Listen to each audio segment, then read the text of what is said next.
I pretended to be in a coma to see what my family would do. I'm glad I did. If you're listening to this right now, I need you to stay with me. Because what I'm about to tell you, it still doesn't feel real. Even to me. Even now, looking back at everything that happened, there are moments where I have to sit quietly with a cup of tea and remind myself, yes, Clara, that actually happened. That was your life. That was your family. And before I go any further, tell me in the comments where you're listening from. I always read them, every single one. And it reminds me that no matter how dark things get, no matter how alone you feel in a moment of truth, someone out there understands. Someone out there has sat in the same silence. Someone is nodding along right now. My name is Clara, and for most of my life, I believed I had a good family. Not a perfect one, no family is, but something stable, something real, something I had built with my own two hands and my own sweat and my own belief that if you work hard, if you sacrifice, if you show up day after day without complaint, the people you love will see it. They will feel it. They will honor it. I worked hard. I built everything from scratch. I made sure my husband and my son never lacked anything. I wasn't the kind of woman who showed love with poetry or grand gestures.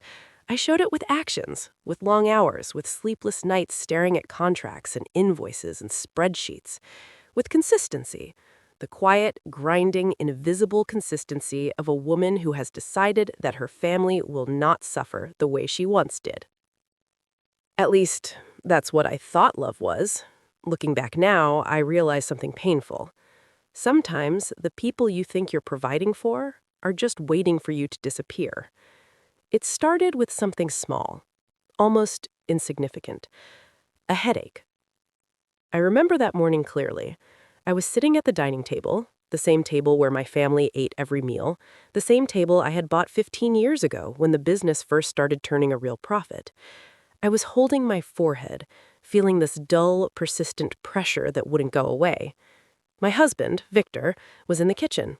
He was scrolling through his phone while the kettle boiled, not reading, not looking at anything in particular, just scrolling the way people do when there's somewhere else in their head even while standing right in front of you.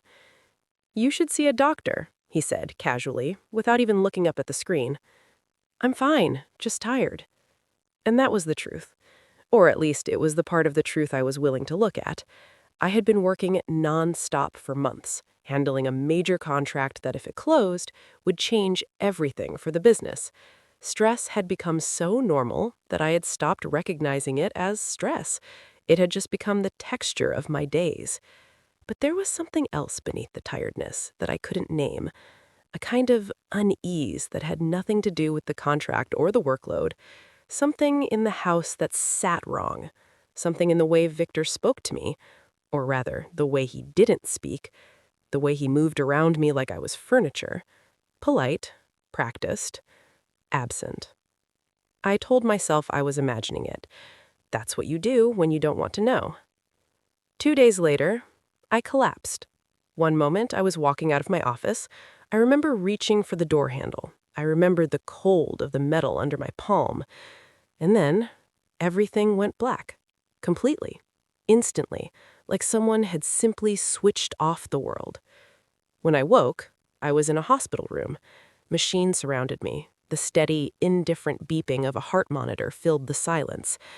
My body felt heavy, like I had been pulled from the bottom of a deep, dark lake and hadn't quite reached the surface yet. The light in the room was too white, too still. A doctor stood beside me.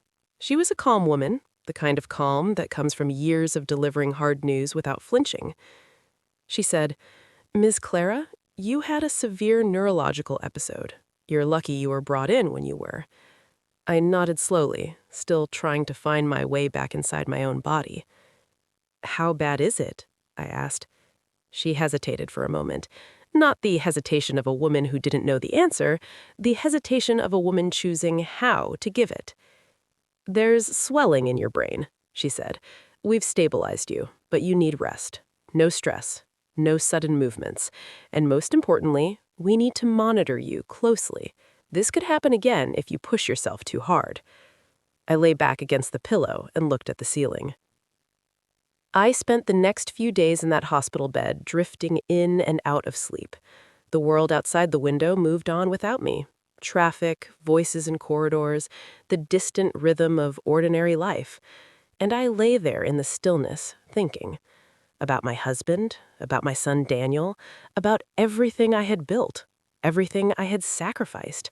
Every night I chose the office over the dinner table. Every weekend I missed, every vacation that got pushed back until it stopped existing entirely. And somewhere in those quiet, white hours, a thought began to form. It wasn't sudden. It didn't come out of nowhere. It came from years of small things I had ignored. The late-night phone calls Victor would take in another room, always another room, always with the door closed, always with his voice dropping to a murmur the moment I heard my footsteps. The way my son Daniel had become distant in recent years, almost entitled, speaking to me not with the warmth of a son, but with the slightly impatient tolerance of a young man who has decided his mother is a resource, not a person.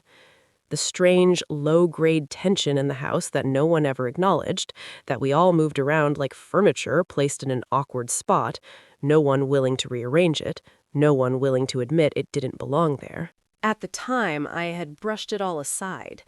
I told myself it was normal, that families go through phases, that women who work as much as I did had to expect a kind of distance, that love looked different after 22 years of marriage, that Daniel was just becoming a man and young men pull away from their mothers. But lying there in that hospital bed, facing the real, concrete possibility that something could happen to me, that I could collapse again and not wake up, I stopped brushing it aside. I let the questions come. What if I wasn't seeing the full picture? What if the thing I was too afraid to know was the very thing I needed to know most? That's when I made a decision that, at the time, felt extreme, reckless even, the kind of thing you'd read about and think, no reasonable person would do that. But now, I know it saved me. I asked the doctor a question. If someone were unconscious, I said, in a coma, would they still be able to hear things? She looked at me carefully, the kind of look a doctor gives when she's trying to determine whether a question is medical or something else entirely. Sometimes, she said, we believe patients can process sound even when they can't respond. The auditory system can remain active in certain states. It's part of why we encourage families to talk to coma patients. I nodded, and then I asked her something that changed everything. What if I wanted to pretend? She blinked. I'm sorry? What if I wanted people to believe I was unconscious, I said quietly, while I was actually awake? Is that something that could be managed medically? At first, she thought I was joking. She gave me a patient, professional smile, the kind reserved for people who say strange things after neurological episodes. But when I held her gaze without smiling back, her expression shifted. Miss Clara, she said carefully, this isn't something we recommend. It's risky. It could complicate your recovery. It could affect your treatment plan. And if something went wrong, I understand, but I need to know something. She studied me for a long, quiet moment. Know what? She asked. I looked her straight in the eyes and said, I need to know who my family really is. The room was very still after that. She sat down in the chair beside my bed, slowly, like a woman rearranging her understanding of a situation. She was quiet for a long time. I could hear the monitor beside me. I could hear a cart moving somewhere down the hallway. I waited. Finally, she exhaled slowly through her nose.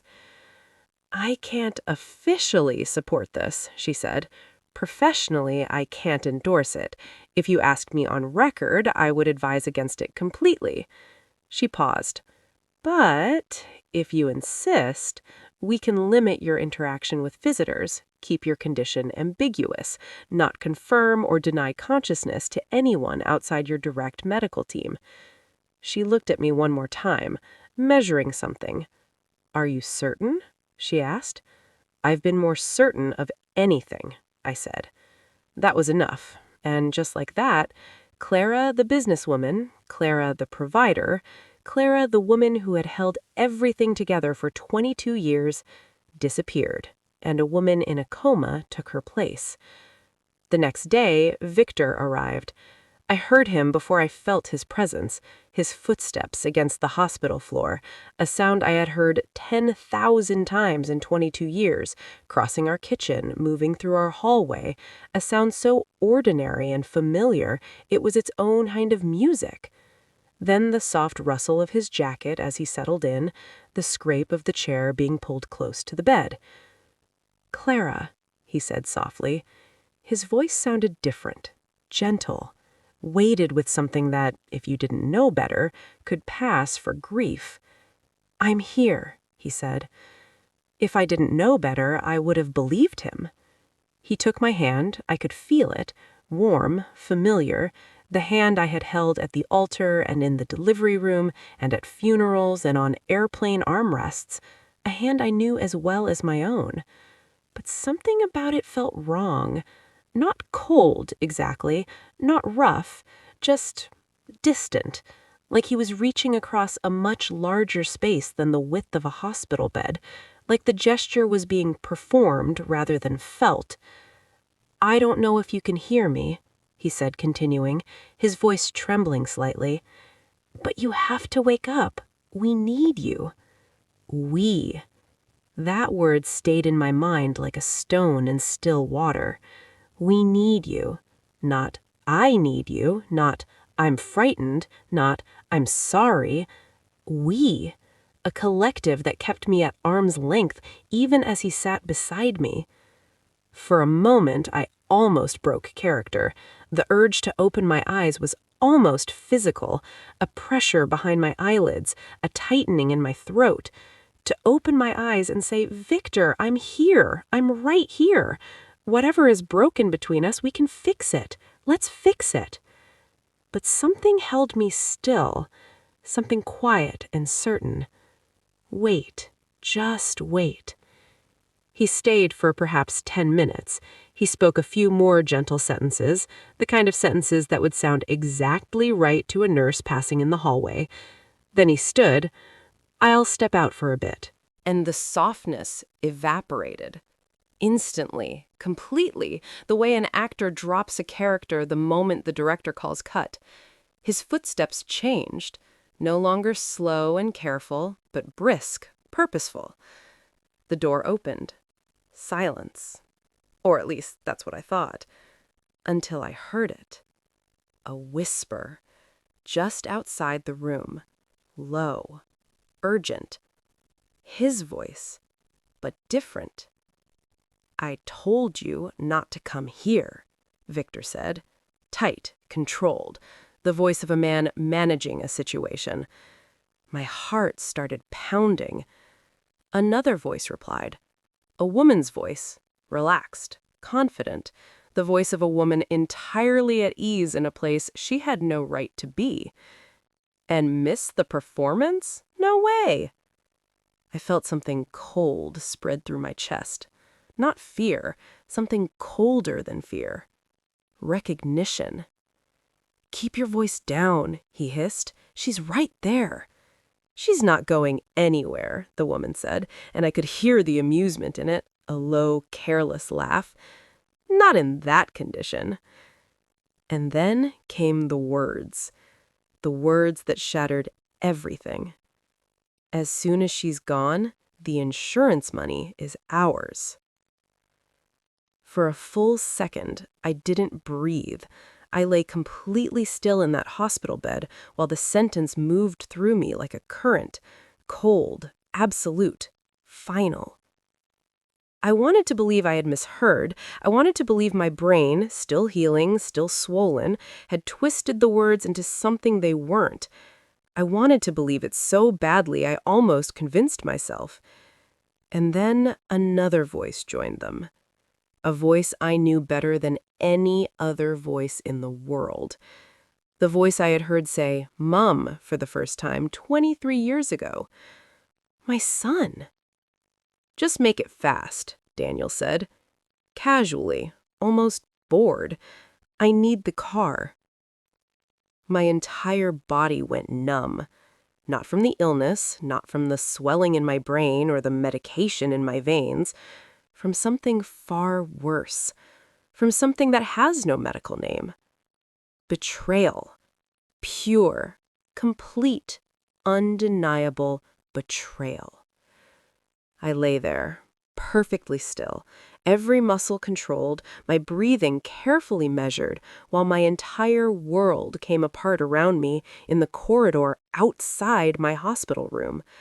The man I had loved for 22 years, the son I had raised and protected and sacrificed for, standing just outside the door, talking about my death like it was a logistics problem to be solved.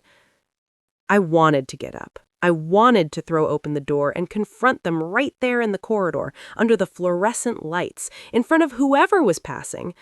I wanted them to see my face. I wanted them to have to look me in the eyes. But I didn't, because in that moment of absolute devastation, something in me went very calm and very clear. If I moved too soon, I would only hear excuses. But if I stayed still, I would hear the truth. And the truth was just beginning. They came back into the room minutes later. Victor rushed to my side, his voice suddenly emotional again, the grief switching back on like a lamp. "Clara, please wake up," he said, his hand gripping mine with a pressure that was meant to look desperate. Daniel stood on the other side of the bed. "Mom, we need you," he added. His voice was low and solemn. He had always been a good mimic of sincerity. He'd learned that, I realized, from watching me believe in things. If I hadn't heard what I heard, I would have believed every word. But I had heard, and now I was going to listen to everything. The days that followed were the longest of my life, and also, in a strange way, the most clarifying. I lay in that bed, and I became invisible in the most useful sense of the word.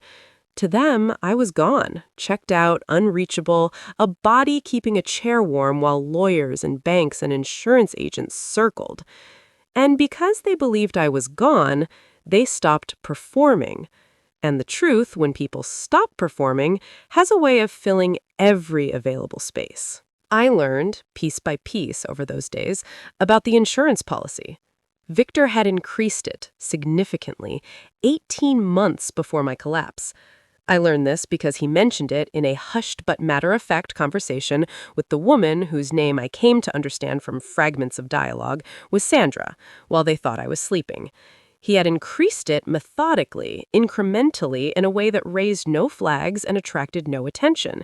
He had done his research. I have to give him that. I learned about Sandra. She had been in my house, not once, many times, in the evenings when I was working late, which I almost always was. She had eaten at my table, sat in my chairs, moved through the rooms of the life I had built. She was a property developer, comfortable, self-assured, the kind of woman who filled a room without effort. She met Victor 3 years ago at a charity event he had attended on my behalf because I had a client meeting I couldn't cancel. 3 years. He had been living 2 lives for 3 years, and I had been so deep inside the life I was building for my family that I hadn't noticed I was the only one who still believed in it. I learned about the plans they were making. Selling my business, they had already had preliminary conversations with a buyer. Splitting the assets, the house would go to Victor under the insurance settlement. The business proceeds would be divided in a way that required a lawyer's assistance. A lawyer, it turned out, that Sandra already knew socially. They had thought through the details with an attention to structure that told me this wasn't a new conversation. This had been developing for a long time. And through all of it, Through every cold, measured, businesslike word, the thing that hit me hardest wasn't Victor.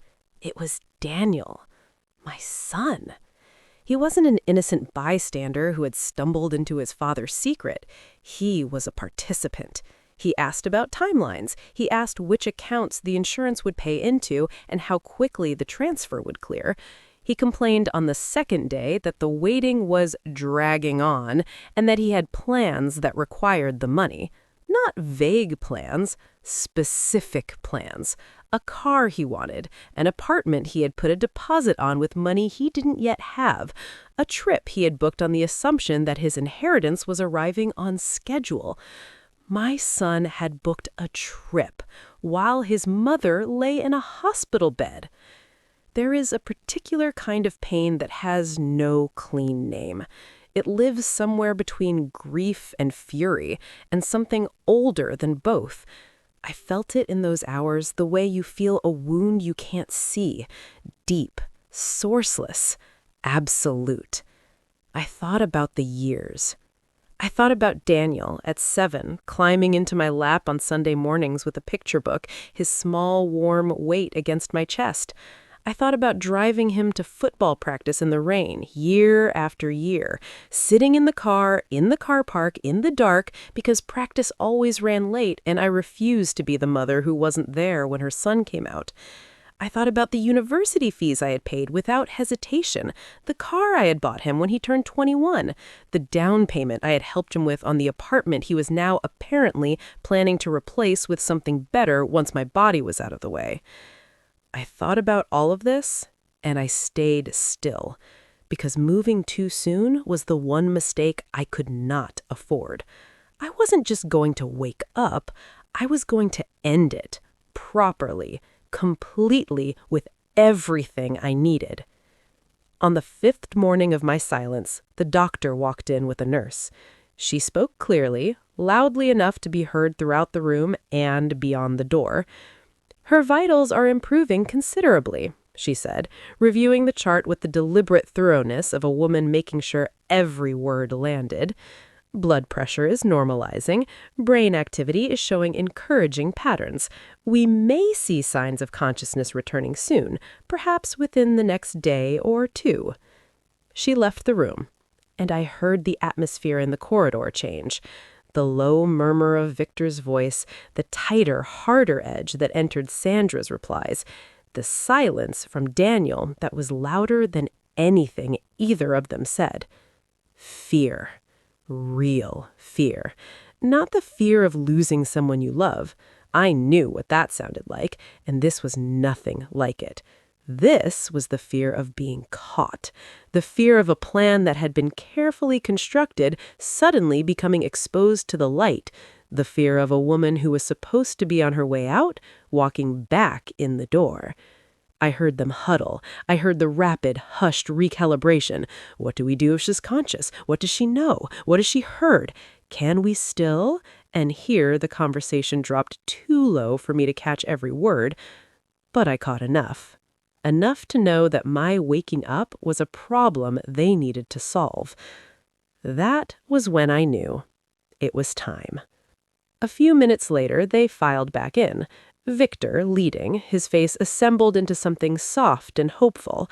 Daniel behind him, his hands in his pockets, his face doing its best impression of a concerned son. They arranged themselves on either side of the bed like actors taking their marks. Victor took my hand. "Clara, can you hear me?" he asked, his voice low and tender and utterly hollow. Daniel leaned closer. "Mom, please wake up. We're here. We're both here." I lay still for one final moment. I took one slow, deep breath through my nose, and then I opened my eyes. The room blurred into focus slowly. The white ceiling, the pale walls, the machines, the light. And their faces. Victor leaning over me, his expression a careful arrangement of relief and love that he had clearly rehearsed, or perhaps simply discovered came naturally after enough practice. Daniel standing at the foot of the bed, his face cycling through surprise and something that was trying very hard to become warmth.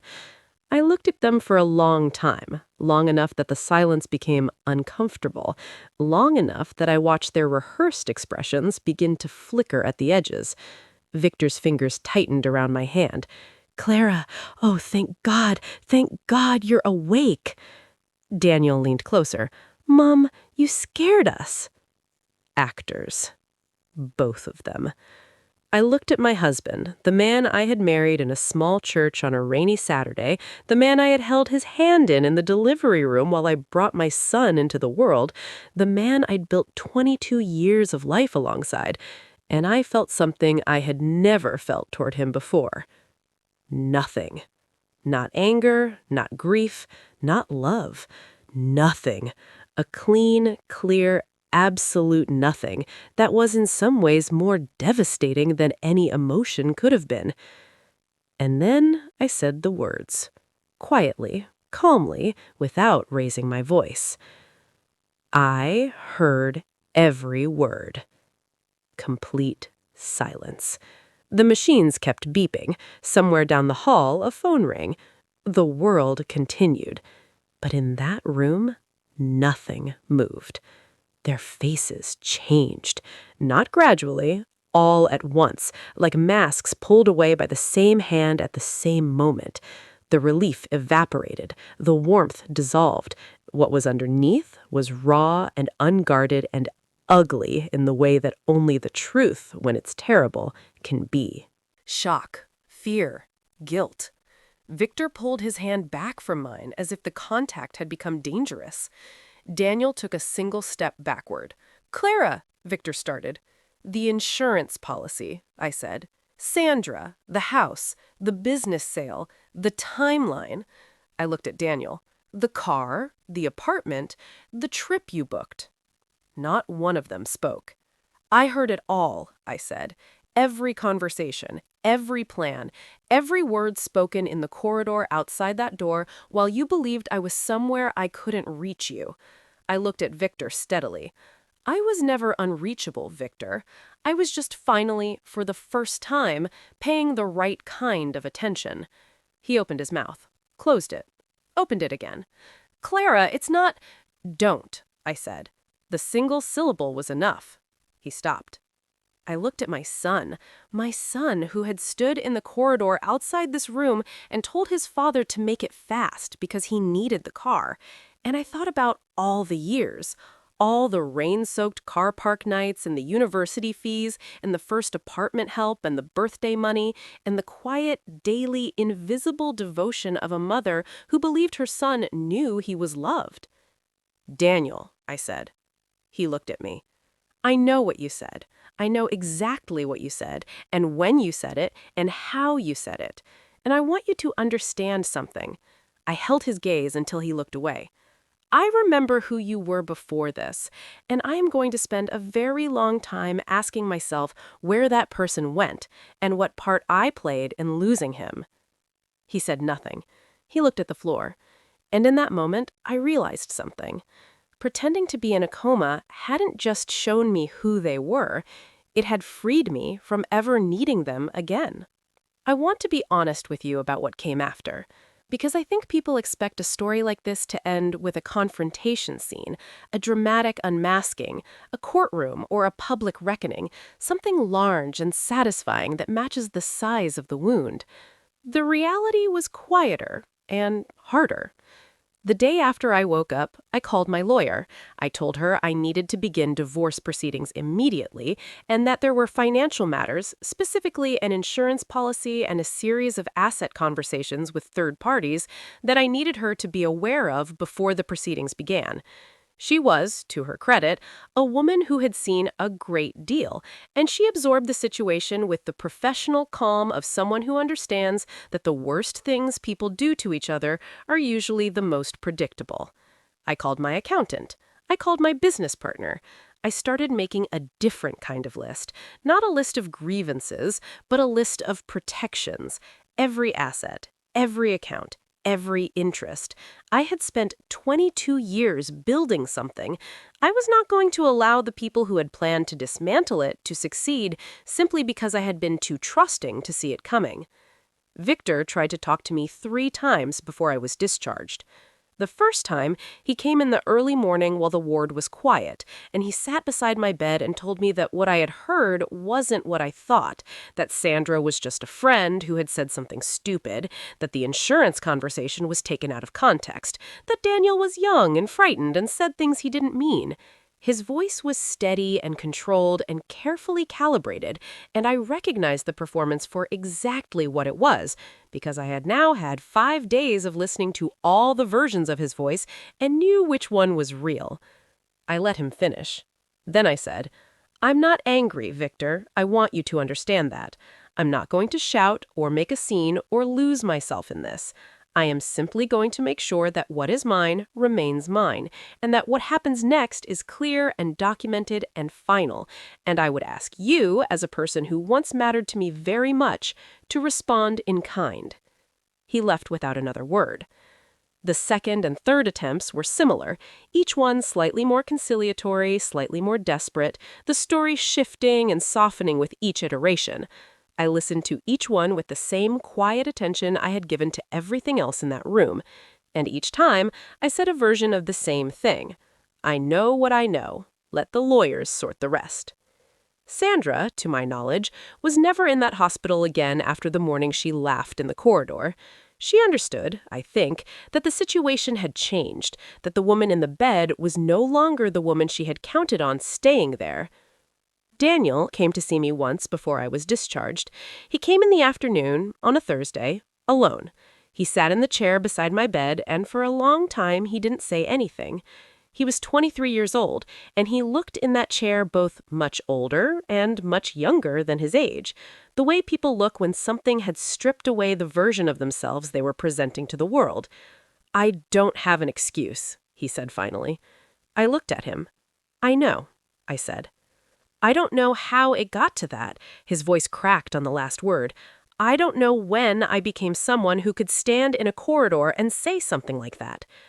I've been asking myself the same question, and I think the honest answer is that I made it too easy for you to take me for granted. Not because I did anything wrong, but because I never let you see the cost of anything. I paid for everything and asked for nothing except that you be well. And somewhere in that, you stopped understanding that things cost anything at all." I paused. "That's not an excuse for what you did, but it might be part of the explanation." He cried. Quietly, with his hands over his face, the way young men cry when they finally run out of room to hide from themselves. I didn't reach for him. I didn't tell him it was all right, because it wasn't all right. Not yet, and possibly not for a long time. But I also didn't close the door, because he was my son, and whatever he had done in that corridor, the boy who used to climb into my lap with picture books was still in there somewhere. He had just gotten very, very lost. "Go home," I said. "Think about who you are. Think about who you want to be, and then we'll talk." He stood. He walked to the door. He stopped. "I'm sorry, Mum," he said, without turning around. "I know," I said. And he left. I was discharged from the hospital on a gray Tuesday morning. The doctor walked me to the entrance herself.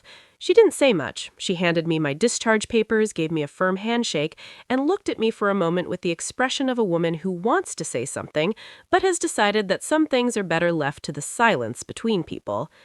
"Take care of yourself, Miss Clara," she said. "I intend to," I said, for the first time in a long time. I walked out into the gray morning alone. I got into a taxi, and I watched the hospital disappear in the rear window. And I began to think about what I had learned. Not just about Victor, not just about Daniel, about myself. Because that is the thing that a lesson like this demands, not just an accounting of what other people did, but an honest reckoning with your own role in the story. And I had a role. I know that. I had spent 22 years providing for people without asking them to participate in their own lives. I had solved every problem before they knew it existed. I had removed every obstacle before they could feel the friction of it. I had, with the best intentions and the fullest love I was capable of, raised a son and built a marriage in which my presence was so consistent, so automatic, so invisible in its reliability, that it became indistinguishable from furniture. You don't thank furniture. You don't consider what it would mean if furniture were gone. You just use it. And then, maybe, one day, you start thinking about replacing it. I am not saying what they did was understandable. It wasn't. What they planned in that corridor was beyond any justification I could find in 22 years of reflection. But I am saying that love, real love, sustainable love, love that holds, cannot exist entirely in silence. It cannot exist in a one-way current, with one person pouring everything in and the other simply accustomed to receiving. Love has to be visible, it has to be spoken, it has to be reciprocal in ways that are actively maintained, not assumed. I assumed too much, and the silence I had lived in, the silence of the woman who provides without complaint, who sacrifices without acknowledgement, who loves without asking for proof that the love is returned, that silence had been fertile ground for exactly the kind of disconnection that makes what happened possible. I learned something else. I learned that the truth, when you finally stop running from it, is not as destructive as the fear of it. For years, if I'm honest, I had known, somewhere below the surface of my daily life, that something was wrong. I had felt the late-night phone calls, even when I pretended not to. I had noticed the distance in Daniel, even when I explained it away as normal. I had sensed the drift between Victor and me, even when I had been too exhausted or too invested in my own narrative of our life together to address it. I chose not to know. And choosing not to know doesn't protect you from the truth. It just means you don't find out until the stakes are higher. Find out early. Ask the hard questions. Do not make the mistake I made of confusing peace with safety. A quiet house is not always a safe one. A life with no visible conflict is not always a life without hidden damage. Pay attention, even when, especially, when paying attention is the harder thing. It has been 14 months since I left that hospital. The divorce is finalized, the financial matters are resolved, not with difficulty and not with cost, but resolved. My business is intact, and if anything, doing better than before, because a near-death experience has a way of clarifying which work is worth doing and which meetings can be skipped. I moved into a smaller apartment than the house I had lived in. Much smaller. Just enough space for one person, a good chair, a window with decent light. I bought a plant, something I had never done in my life because I had always been too busy, always passing through my own home rather than inhabiting it.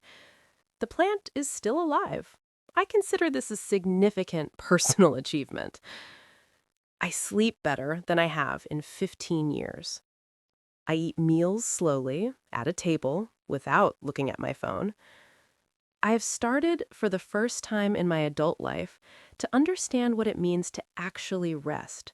Not the collapse of a woman who has pushed herself past the limit, but the deliberate, chosen rest of someone who has decided their own well-being is not a reward to be earned, but a requirement to be maintained.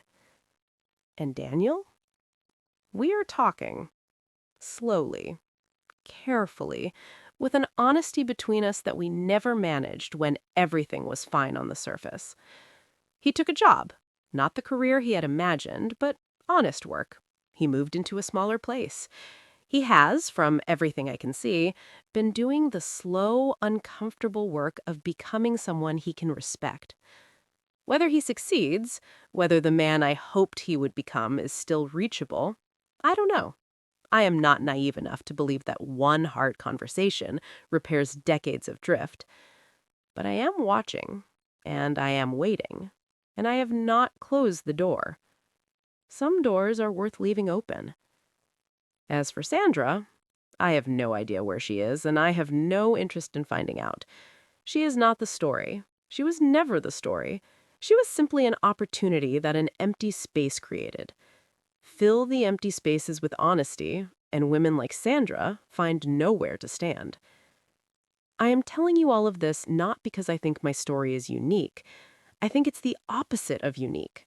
I think the specific details are mine, but the shape of it, the man or woman who has given everything and slowly become invisible to the people they gave it to, That shape is one that far too many people recognize. If you're listening to this and something in it sounds familiar, pay attention to that feeling. Don't explain it away. Don't tell yourself you're imagining things or being uncharitable or making too much of small moments. Small moments are how big truths travel. You don't have to pretend to be in a coma. You don't have to stage anything. You just have to stop pretending that the things you notice aren't there. Stop being the last person in the room to know the truth about your own life. So tell me, if you were in my position, would you have stayed silent? Would you have had the patience and the courage to lie perfectly still while everything you thought you knew fell apart around you? To choose the long truth over the quick confrontation? To wait in the dark while the people closest to you revealed who they really were? Or would you have done what every instinct in your body was screaming at you to do and sat up in that hospital bed the moment you heard the first wrong word? I don't know what the right answer is. I only know what mine was. I know that the 5 days of silence I spent in that hospital were the 5 most painful days of my life, and also the 5 most important. I know that what I heard in that corridor gave me something that no amount of suspicion or confrontation could have given me. Certainty. Complete, undeniable, unambiguous certainty. No he said, she said, no twisted context, no room for doubt. And sometimes, certainty, even when it breaks your heart, is the most merciful thing there is. Tell me your thoughts in the comments. Tell me where you're listening from. Tell me if you've ever had a moment where silence gave you something that speaking couldn't. I read every comment, every single one, and I mean that. Because this conversation between us, whatever city you're in, whatever time it is where you are, whatever brought you here today, this is worth something to me. You are worth something. Don't let anyone, not a partner, not a child, not anyone who has confused your consistency for disposability, convince you otherwise. Take care of yourselves. Stay present, stay honest, stay awake. I'll see you in the next one.